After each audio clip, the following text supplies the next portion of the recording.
All right. Welcome to Badgered Season 1. Badgered, is it Season 1? It's no, Season 1. No, it can't be Season 1 I feel because we had strongly the about season this. finale. No. This is... I feel strongly about this. You go first. No, okay. This is the... one of two things. It's either the reunion episode, or the hiatus episode. It cannot be Season 1, like 2.5 years after. I think it is, because the first season was a pilot season. It wasn't actually Badgered. No, we called it Badgered. It was a pilot season, and it was a season of pilots. Yes, that's the that was the name of the show. Okay. As in we are Badgered, Yeah. and our first season was called Pilots.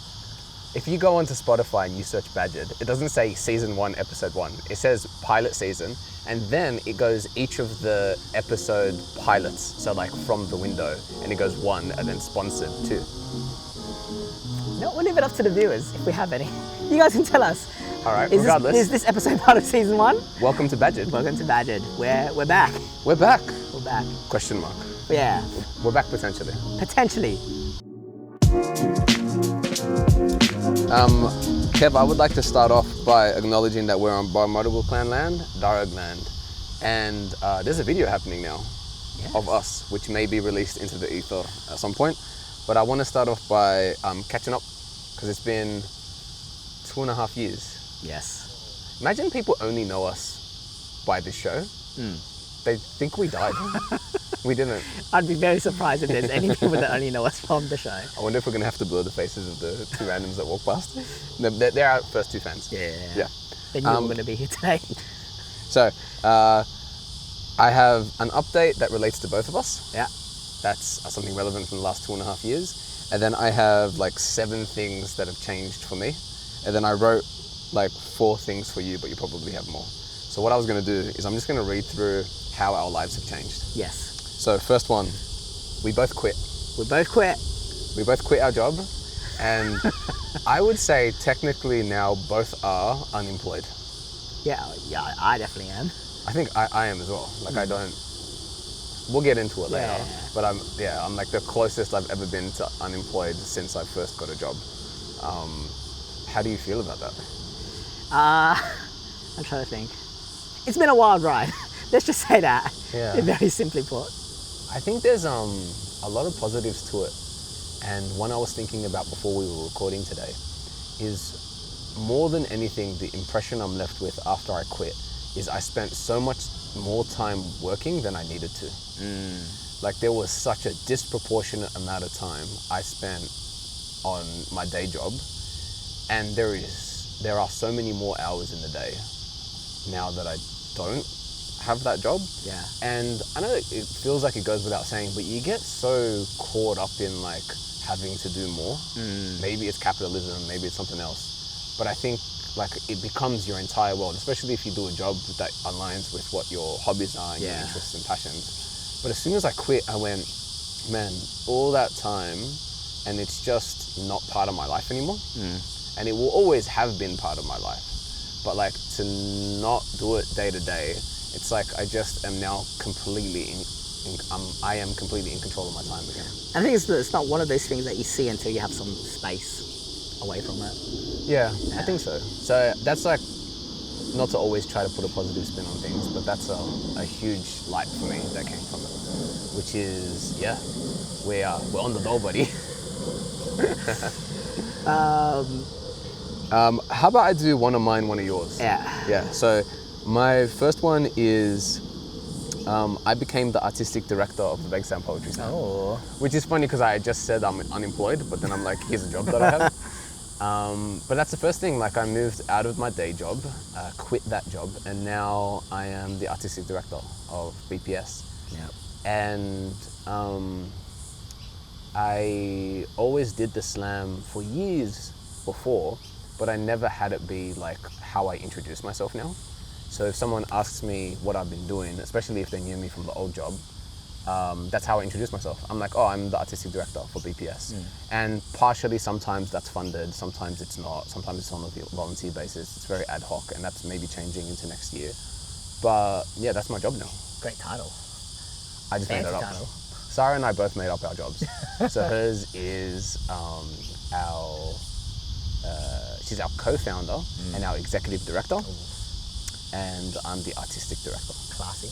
Yeah, so she handles like all big picture partnerships and funding and all of that. And then I direct our artistic program, so the things we put on every year. That's my first update. Very cool. The one I wrote down for you is, I think this is right, but since we stopped recording, Yeah. you started bouldering. I don't know if that's right. Were you heavily into bouldering while we were recording? I think so. Is that true? Actually, we can check. Oh, how? Because You've got an Insta, don't you? yeah, I do. And it mentions when I started. If we have a quick look. Oh, you might be right. November 2021. Hey, I knew it. So, I was wrong once today, you were wrong There once. we go. We're even, buddy. All is well. Yeah, so that's my first thing I wrote down is like actually, at the time that we were recording our pilot season, because this is season 1 and you'll never convince me otherwise, you were doing a whole bunch of different projects, but bouldering wasn't one of them. Because that wasn't anything that we ever spoke about. So you got kind of heavily into it once Yeah, we I'm a climber. sort of stopped. Yeah, I touch rocks. you touch rocks. You don't touch grass though. No. But you do touch I rocks. like grass. How's bouldering going? It's weird though, because it's been such a long time since season 1. Yeah. There's a lot of, because I was like heavily into it for the first, 2 years. Yeah, I was going to say like 18 months to Yeah. 2 years. Because now this is my 3rd year, right? And then because of the many life changes, one that you've spoken about, Yeah. which is that we were unemployed. And then because of that, because of other reasons, that climbing took a backseat a little bit. So I'm definitely a lot weaker than I used to be, but I'm slowly trying to get back into Let it. me ask you this though, because you're comparing yourself now to your peak when you were bouldering almost every single day. How is your strength now compared to October 2021 before you ever started bouldering? Oh, definitely still way stronger. Yeah, so I think like that's how you should frame it. Is that, It's a net positive. yeah, you're kind of thinking of, oh, you could be better, but Yeah. man, you were just like, there was a time where I would watch you boulder and I just thought I was watching Spider-Man. Like, I'm not just saying this to gas you up. It was wild. And I want to get across to any listeners that like at the gym that you took me to, I think we'd been there together like 2 or 3 times. Like people would come to you for advice. And like people would come to you to be like, how do you solve this? I don't know what you call them. Boulder. Wow, so technical. Yeah, and relatively you hadn't been going there for a really long time. So like when you find a hobby or a project, buddy, you just go into it. Yeah, I don't know if that's a good thing or a bad thing. Like just to like really zone in on it. Well, I think actually all of the ones that you have on this list are kind of in that vein. Oh, yeah? So we'll talk about them. I'll go back and do another one for mine. Yeah. I went back to casual teaching. Oh yeah. Yeah, so I had to go through the entire process of getting reaccredited as a teacher. Because you had this whole thing and you don't have to fully get into it because Yeah. it's a long story. But do you want to quickly talk about like what you're meant to do when you first graduate from uni and then what happened because of When that? you're becoming a teacher, one of the final steps of getting accredited to teach in New South Wales in Australia is you get this thing called an accreditation. You get a teaching number and you get, before you graduate, something called provisional accreditation. So before you actually get your degree, your physical degree from the uni, you can technically go into the workforce and start teaching. I was on that level of accreditation when I first graduated as a teacher. But then I got hired in 2 separate not-for-profits working as a teacher, as an artist teacher, but not as a teacher in the Department of Education. So it meant that my accreditation lapsed because there's multiple things you need to do to maintain that accreditation and to go up into a higher level. So because I never got the like above provisional or conditional accreditation into like proficient teaching, it meant that I fell through the gaps in a really weird way. So almost a decade passed. And I called up both the Department of Education and NESA, which at the time I didn't even know were separate entities. This is a real deep cut for anyone who's a teacher. But I was just getting rebounded back and forth between them, where I would talk to NESA and be like, oh, well, you weren't accredited, so you have to talk to the department because you never actually moved into your further accreditation. And then I call up the department, and each time I do this, by the way, on hold for at least 20 minutes, more likely close to an hour.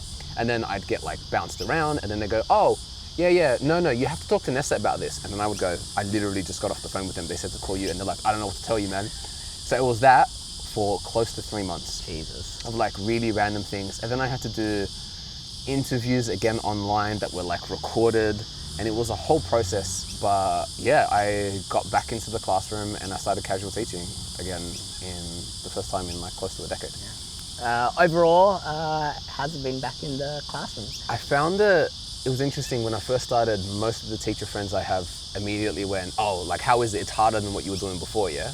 Like maybe they were looking for some kind of validation that like I had it cruisy for a decade. And almost to a day of the days I did casual teaching, I was like, this is 300% easier than the job I had. Like casual teaching has its own struggles, like behavior management, depending on the school that you're in. You don't have a sense of consistency with the kids. You're kind of like, sometimes feel like you're just being sat in the room because you're a body in the room. Yeah. But there was like a level of difficulty in the work that we did before, and now I'm back to doing through Bankstown Poetry Slam and a few other independent things, that is so far and away more difficult than casual teaching. Like the planning of workshops, the programming, the creation of publications, performance, events, collaborating with different art organizations. Like I found that a lot harder than casual teaching.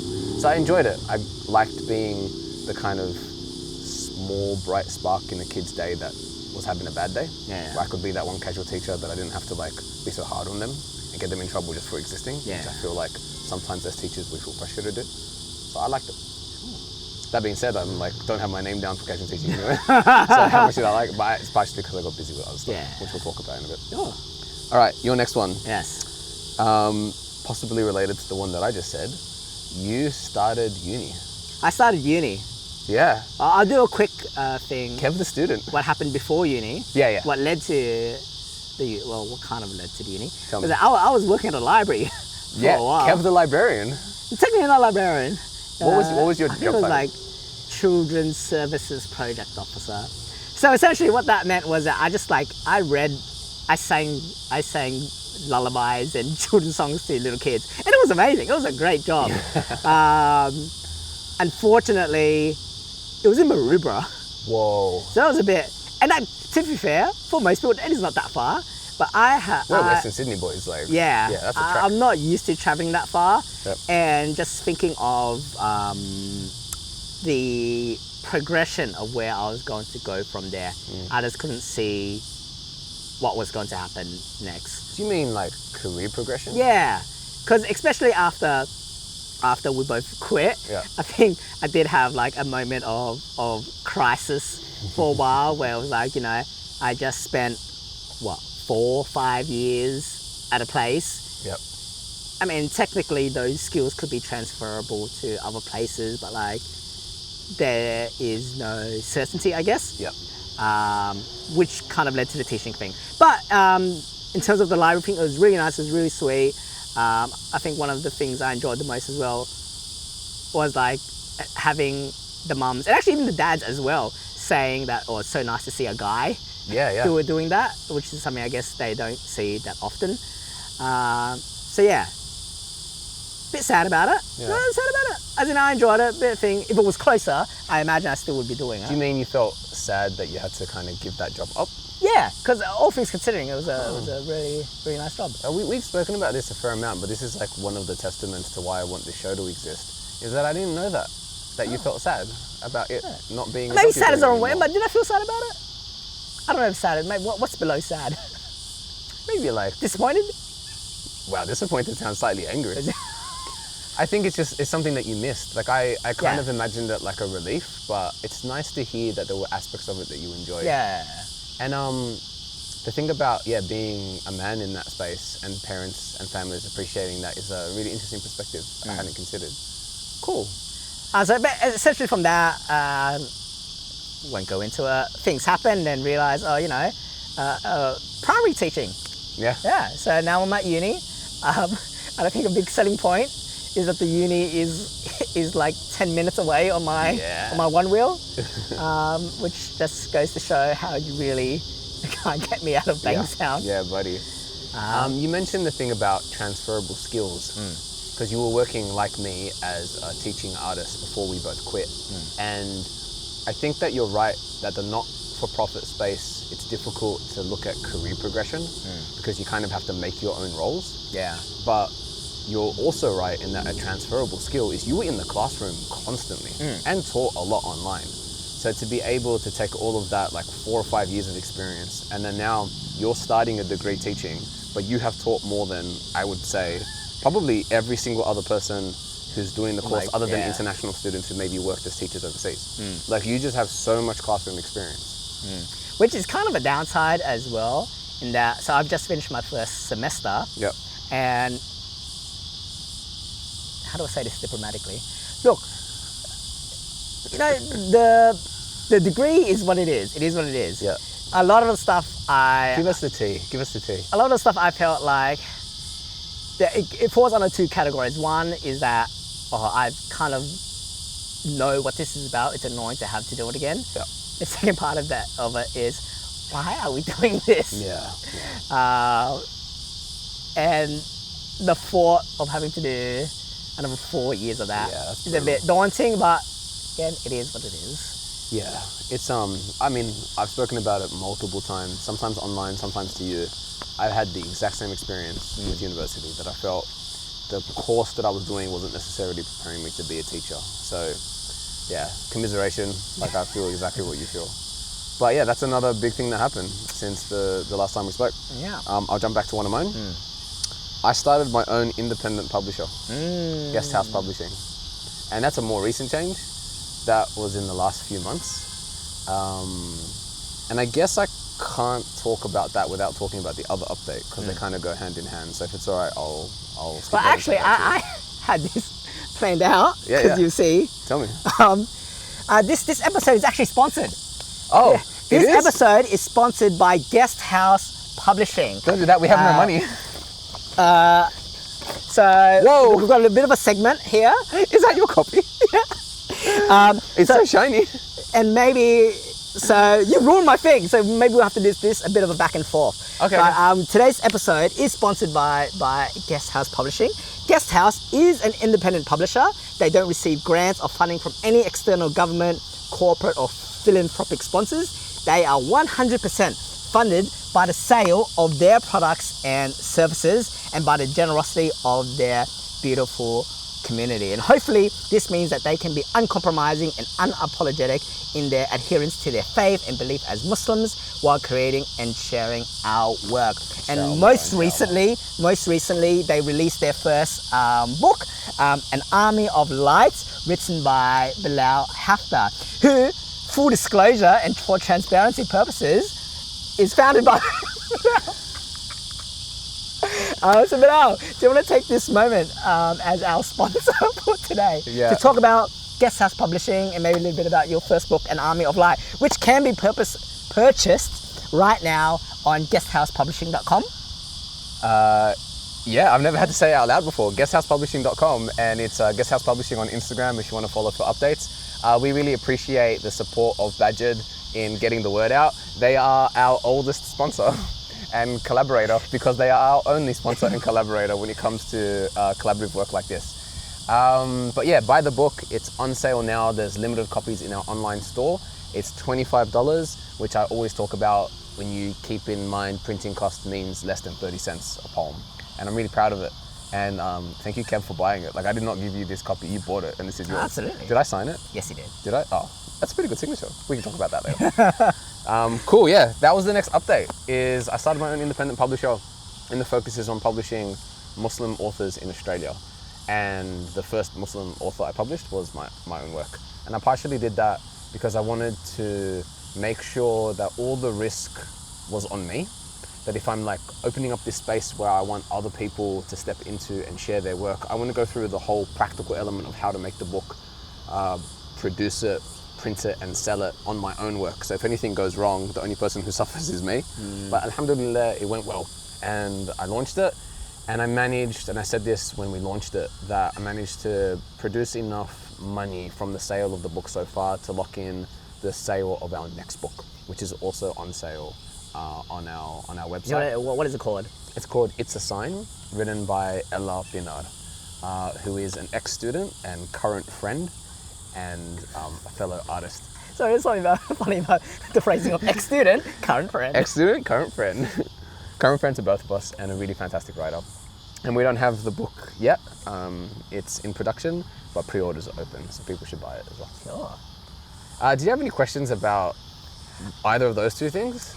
Kind of, but I was wondering, like, I don't know if this would be part of our next segment or not. Yep. But like, I feel like us talking about Guest House could be an episode on its own almost. Yep. Like talking about the kind of your first initial thinking of it, to the creation of it, the kind of admin stuff to take into consideration, Yep. to the, like, I think like, because I reckon, I imagine a lot of people would love to hear the process of kind of creating a book or publishing a book from Yeah. scratch.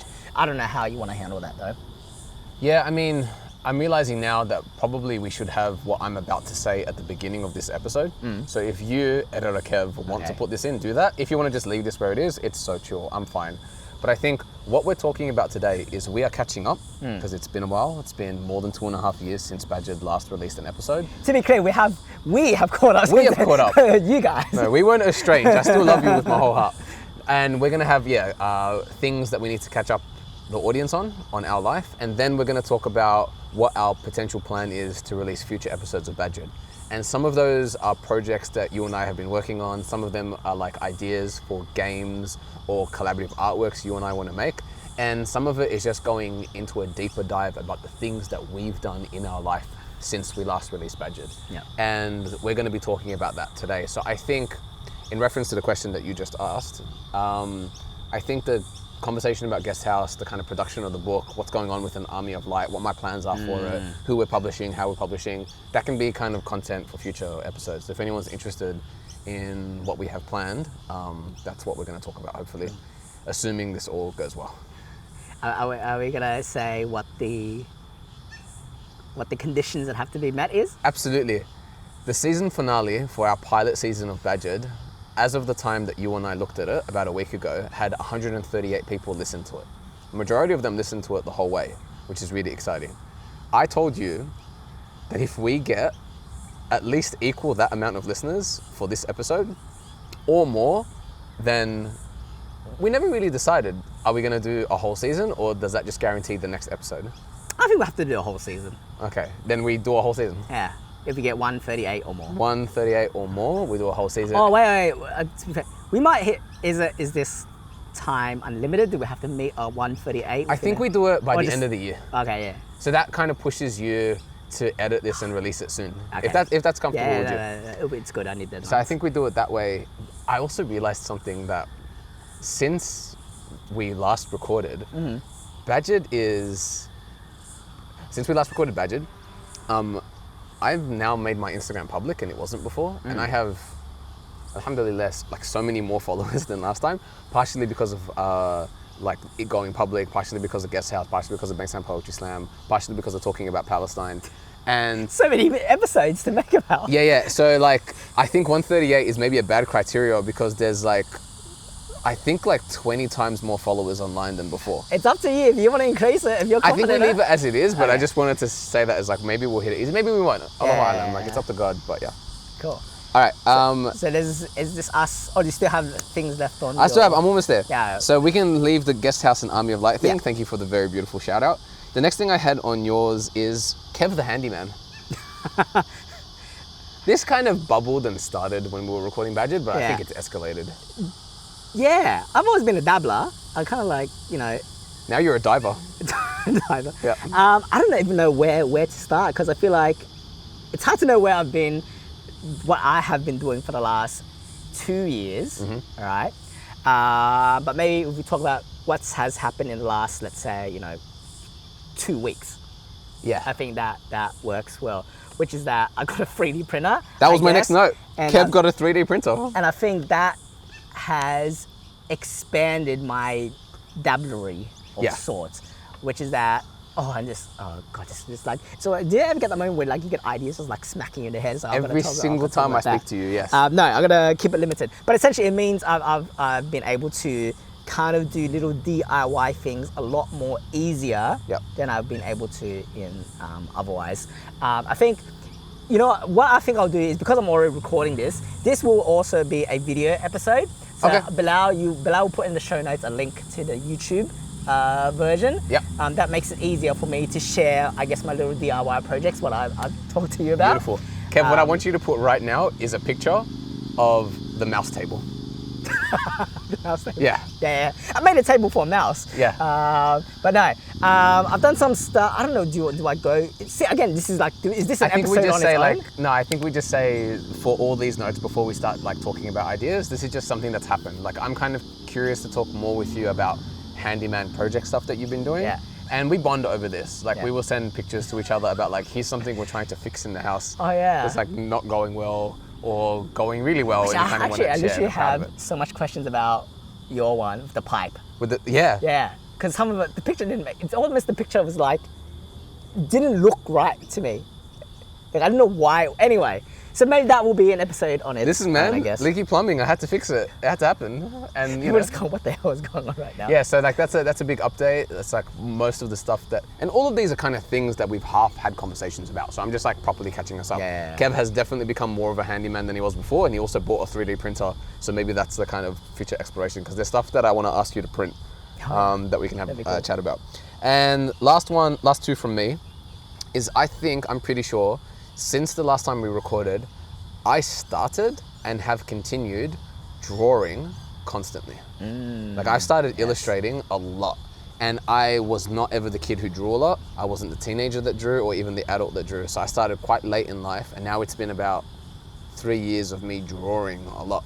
And I think I've improved in a lot of ways and still need to improve in so many ways. But yeah, that's another thing that's kind of happened that we talk about sometimes, but wasn't kind of part of Badgered last time. Yeah.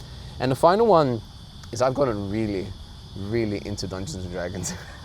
Well, you're not always ready. No, like, Is it another level? yeah, and I still have only, like I think since the last time we recorded, I've now run 2 one-shot campaigns, both through work, both you were involved with. But more than that, I've kind of started to listen to Dungeons and Dragons a lot, and it started to inform how I make my art, how I conceive of projects, and what I want to do in the future. And if you like allow me the indulgence of saying one thing about it, Please. something that I've done with Dungeons and Dragons is I've gotten really into a show called Critical Role, which is a live play podcast play session of Dungeons and Dragons. It's probably arguably the most famous one. It's the thing that repopularized Dungeons and Dragons in the kind of like public sphere, and it's DM'd by this guy called Matthew Mercer, and it's been going on for more than a decade now, I think. And I'm watching their first campaign, which is a video of them in like, I think 2011, maybe 2012. And they're sitting down and they're just a group of friends. And they, up until that point, they had been playing Dungeons and Dragons for maybe just over 2 years. But they just did it over each other's houses. They only did it for fun.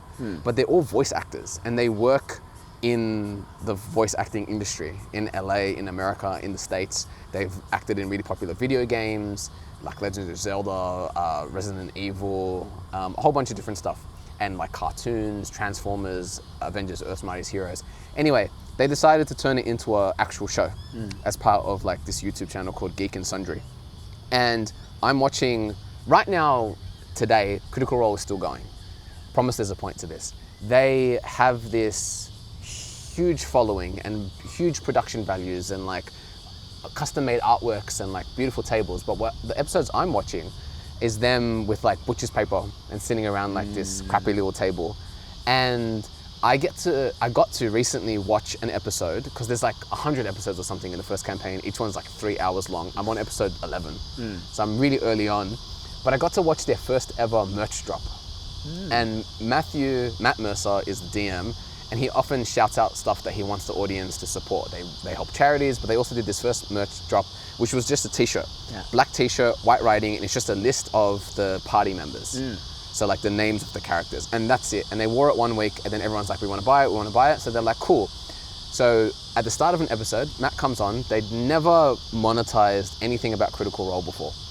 And they looked at the audience. He kind of looked at the camera and went, we now have our first merchandise in sale right now. The link is in our Twitch chat. It's for these shirts. and we printed as many as we possibly could. We're just testing the waters. We've never done merchandise before. We would kind of want to see whether or not this will be successful, and we really hope that you'll support. Sorry, what? Huh? We sold out. So in the time he was explaining it, they sold out every single shirt.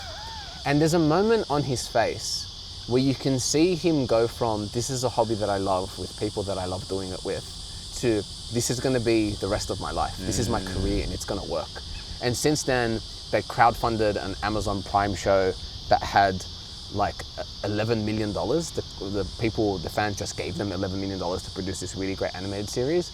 But I wanna say all of that because that moment, like, that's what I want for Guest House Publishing. Like, I want to be able to feel the joy and promise that you can see so obviously in his face, something that aligns so strongly with his values, his interests and his skills, and you can just see the rest of his life fall into place. And to an extent, I'm feeling that way already with Guest House, but I kind of am searching for that feeling. That was a long tangent. What was the initial point? What prompted that? I got really into D&D. So you just talk so memorizingly that... Says your face. Our initial plan was to then talk through ideas. Do you want to just read them out? Yeah. Yeah, do you want to go first? Yeah, I'll go first. Yeah. And then with the 20 to 30 seconds for each one? Yeah. Yeah, cool. So just for your benefit, the transition from this to this was when I was going to do, by the way, this is... Yeah, cool. I jumped the gun. I am who I am. All right. So, the following are either future, if we hit the criteria of either future standalone episodes, or they would form segments within one episode. There could be multiple segments in one episode. I don't know exactly how it will work, but these are just kind of some ideas that were randomly bubbling in my mind. Well, I would say they're not just bubbling, they're badgering you. Yeah, oh. Yeah. Hey. Go for it. First one, meme correspondent. We work or have worked with many people and done projects with people that are way younger than us. Yes. Way more By a hipper, significant amount. By a significant amount. We're old men now, essentially now. So I love the idea of every episode. There's a segment for me that goes for a minute or 2 minutes where we have one of our young people kind of call in and talk about the meme of the week. Like, what is the meme that we should know, particularly that we work with young people, that we should be aware of? Beautiful. And I feel like there are many perfect candidates that would work really well as our meme correspondent. Yep. I'm going to shout out OK Lol, the podcast by Amina Mustafa, who released her second episode I was yesterday. literally thinking about that. I knew you were going to say this. She had that segment about like the Help Me videos, Marvel or Spider-Man or whatever. I had no idea what that was. And I had no concept of what it was. I watched it, I still don't know, but she explained it really, really well. So there's no fault of trying. She could be our first correspondent. Yeah, amazing. All right, next one. Second, Pokemon Battle. You and Excuse me? Pokemon Battle. You and I, so I'm pretty sure there's online websites where you can verse other people in Pokemon battles. Do you mean like the card game? No, as in actual Pokemon.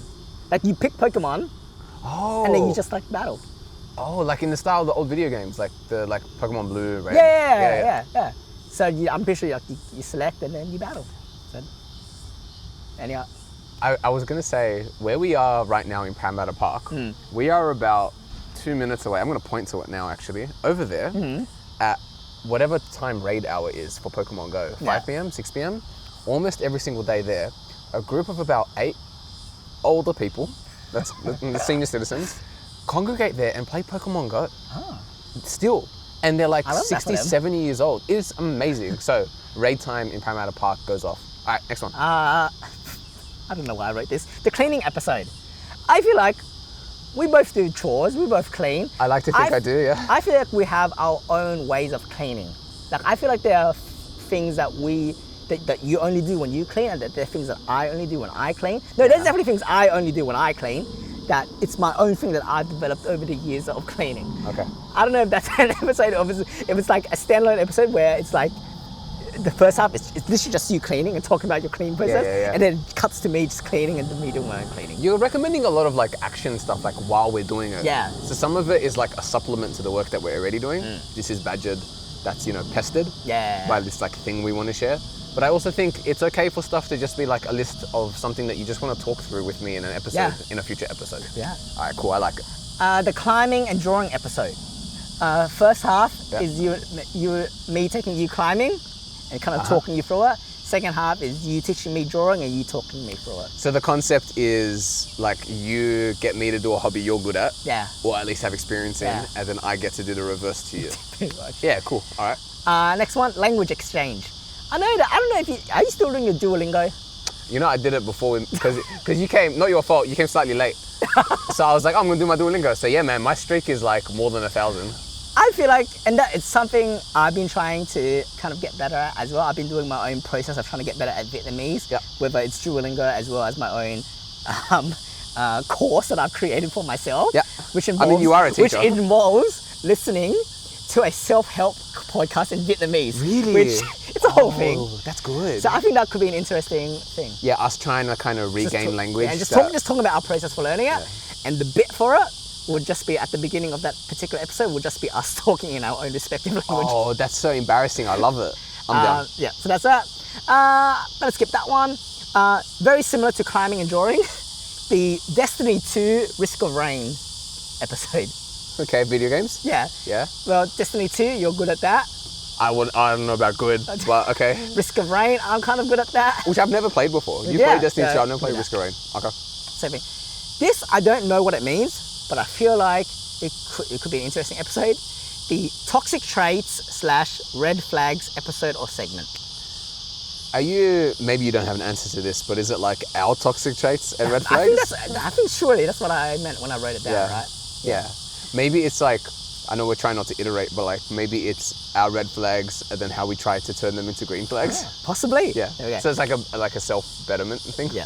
Next one, Kevin's land tight maths preparation. Oh, buddy. Which you're a big fan of. Yeah, land tight exam, do you want to explain what that is? This is a quick rundown.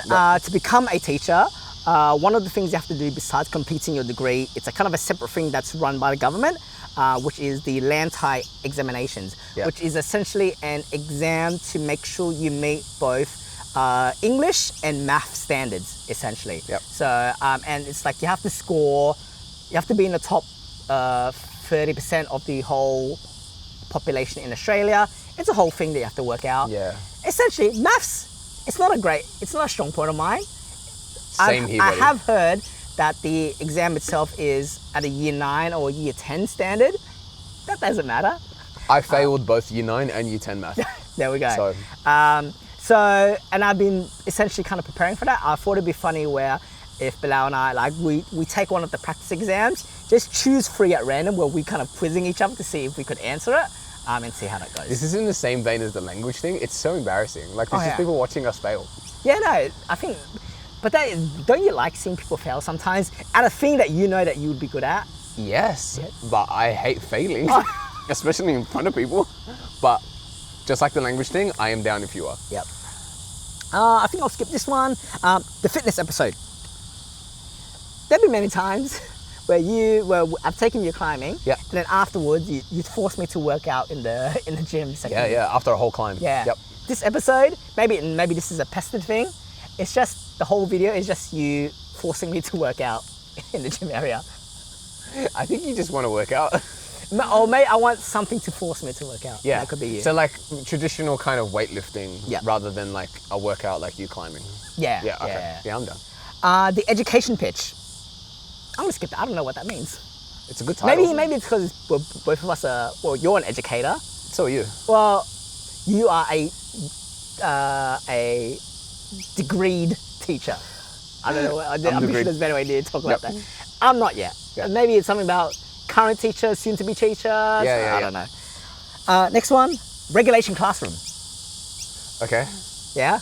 Yeah. Is that taking ideas from the regulation podcast and then just applying it and how see would how you it apply works, it to a class? That Dude, there are so many new ones just from their recent episodes that I would love to look at. That's not going to make sense to people, but this is just us talking about it. Regulation classroom will be an episode.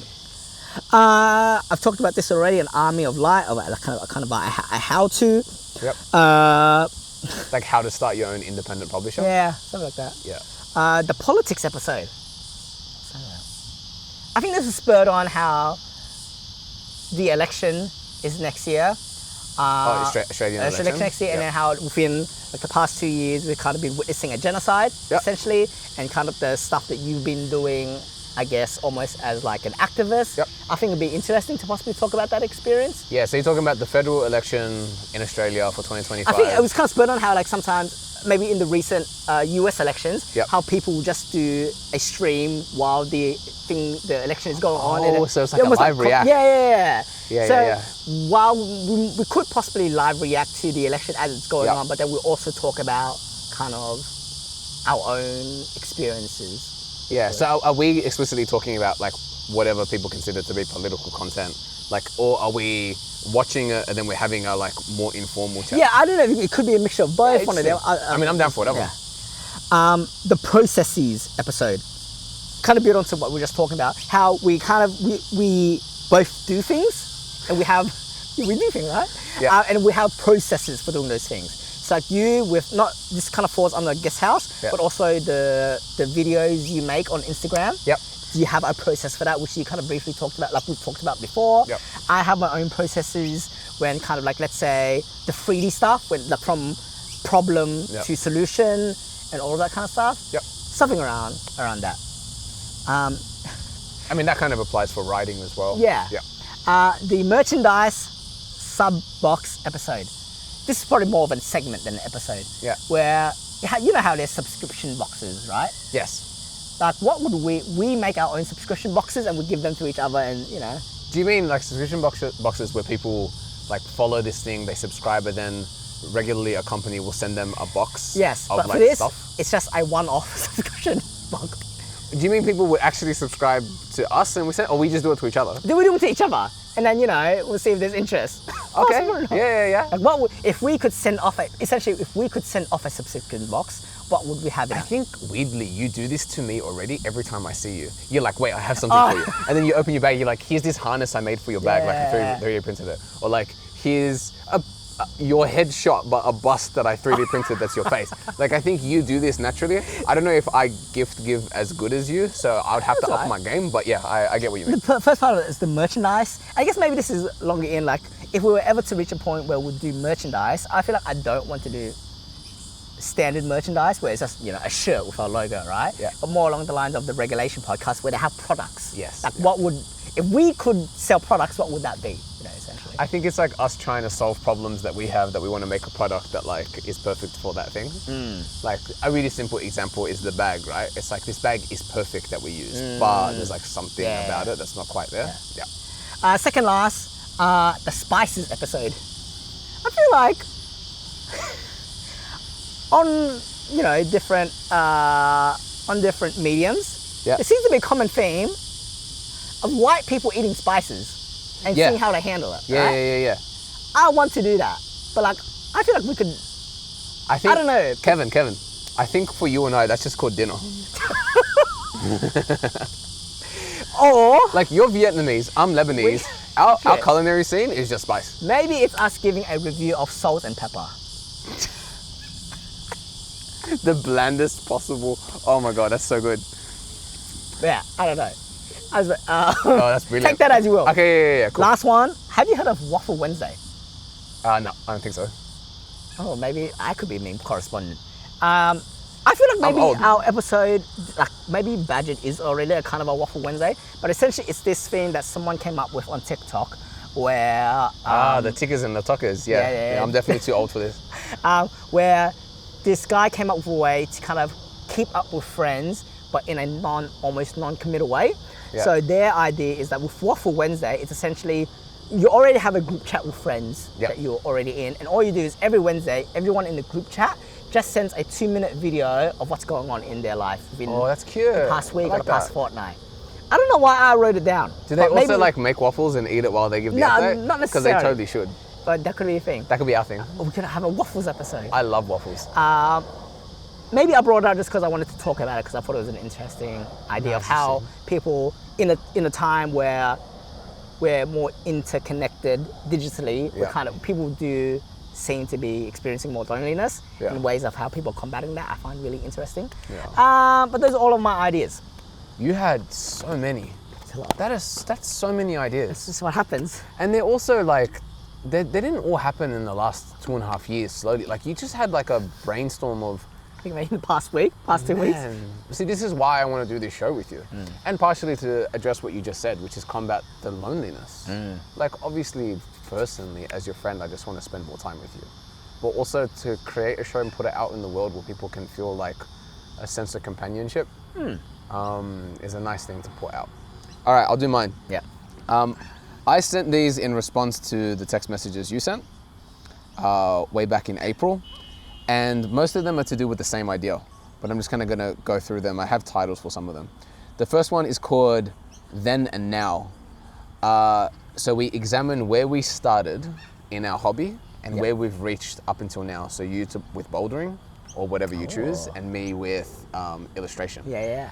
And we can discuss what's left for us to do in it, how and when we plateau, when we stop improving, and what keeps us going, how we move through those plateaus, and how we get motivation, who are our mentors who inspire us. Most of these are to do actually with our hobbies, so I'll just keep going with them. The next one is called Mentors. So we do a whole maybe segment or conversation back and forth about who do we learn from online and in person, either to do with these hobbies or whatever else we're kind of currently working on as a project. Next one is called Failures Are Just Boredom Leaving the Body. So we talk about the absolute worst we've been at a hobby, the worst climb you've ever done. Oh God. Or like the worst thing I've ever drawn. The stuff that no one sees. Yeah. And then it's kind of like a reverse showcase. So we show off the worst we've ever been. Yeah. And then we discuss how we moved past what kept us going at that low point. I said, there was an interstitial between these texts. I wrote I wrote season 2, even though I said the season 1. Oh, I proved myself wrong. Cut that out. Kevin's not going to cut that out. It's almost like we're badgered by our own hobbies and our projects. So whatever that insatiable need is to do things, that's what we're discussing. The next one is Other Side of the Tracks. We swap hobbies for a day and talk about the hardest things for us in the first few hours of doing each other's hobby. Then the other person responds with tips they wish they'd known that would have helped. So this is similar to you and your idea, but it's slightly different in that you let us flounder for a bit. And also stuff that is actually just still that hard and they haven't figured it out yet. Next one is projects. What are we currently working on? What's the hardest thing about it? What have we tried to do to figure it out? What's the advice that the other person would give us as a layman who knows nothing about the hobby? So for my one, it's like, I'm currently trying to create, we hear some sirens, ambient sounds. We're trying to create, should I just wait or keep going? Let's keep going. Like for me, I'm trying to make another book. For example, I published my poetry collection. I'm working on my next project. So like you giving me advice, having never published anything before, but like I still want to hear your perspective. I wrote bonus rolling with my homie. So it would be episode 3 of it. We drive over to do a climb together. On the way, we talk about other people's reaction to our hobbies, the best parts, the worst parts, when we lie about it, when we don't, how we downplay it with people, and when we nerd out. So when do I say, like sometimes I draw, and other times I'm like, no, I really want to get into the drawing conversation, similar for you for climbing. And then the last one I wrote is How Do Adults Make Friends? Which is all about social aspects, connections we've made online, in person, is it all good? And what are the kind of difficult things navigating friendships for two people who are quite introverted, I think. And then my last one that wasn't written down, but I did want to talk about is I really want to do a Dungeons and Dragons thing. It doesn't have to be D&D, like it can be Pathfinder, it can be whatever, but I want to do some kind of role-playing live show. Would you start off for one shot? I think so. Yeah. And I don't know how we would navigate it with two, but even like those tiny board games that kind of lead you through. Like I think it would be a fun thing to do, emergent narratives between you and I, either in a tabletop setting or potentially with video game stuff, where we kind of insert ourselves into a world and kind of like navigate that while trying to tell an interesting and original story. That's it. Cool. That's all I had. Awesome. All right. Is that it? Yeah, assuming enough people listen to this, go over to episode 2 of Badgered and enjoy. Episode 2? Because we would have released episode 2 if enough people listen to this, and if not, this is the only one that we did. If you're listening, yeah, and because that was a lot of ideas to throw out there, yeah, that can last us a while. So if you're listening to this and there is one that kind of sticks out to you that Yep. you'd like to see Bilal or I do, feel free. 'Cause Spotify has a comment section now, doesn't it? Spotify has I a was trying comment to section. search for it last night on a Badgered. Do you have to activate it or something? The comment section? Yeah. No, you can comment. Oh, because maybe it's not available on desktop. Yeah, I mean, on my phone, I checked Okay, this yeah, this cool. morning, and as far as I know, leave a people can comment. comment. That'd Leave be a cool. comment I on wanna see Spotify. comments. That'd be And I nice. also think this podcast will go up on Apple, like automatically if you. I'm just upload it. editing it, all right? You're Oh, I'm posting it. Yeah. Okay, I can do that. And look out for a video. Most likely, there's going to be a video of this episode specifically. Yep. Otherwise, there will be a pested. There will be a video pested if you want to hear how we came up with the idea of what we're going to do. for what today. we're going to do now. Our chat before the chat. Kevin recorded that. Cool. Yeah. All right. Is that Cool. it? Love you, Kev. Love you.